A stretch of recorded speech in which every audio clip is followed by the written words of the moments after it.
The ground is shifting. Escape 3 is forced through.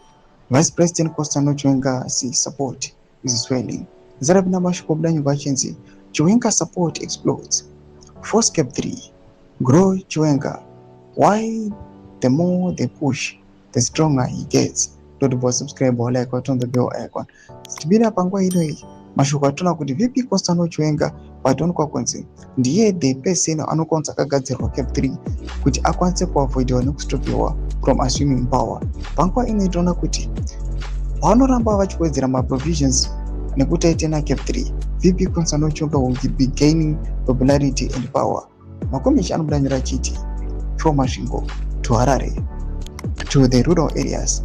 The anger is the same. They are forcing it on us. Cap 3 was meant for debate, not to dictate. But every stage the rally and mandate gathering is backfiring. More ordinary ZANU-PF voters are turning to Chiwenga. Why? He represents the alternative, constitutionalism, the idea that the liberation struggle wasn't fought, so one man's timeline could override the will of the people.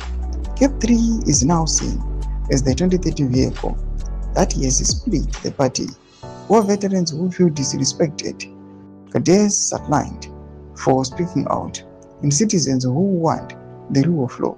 They are finding common ground in him. The more Cap 3 is forced, the higher Chiwenga's stock rises. One side says, extend at all cost. The other says, stick to the constitution. If this continues, Cap 3 won't just divide ZANU-PF. It will hand Chiwenga the one thing money can't buy: moral high ground. Doma developments are pangwa ine. Nagomesa kuchemendo zofungura enyimur kudipa mzaro pechitwechi. So subscribe or like on the bell icon.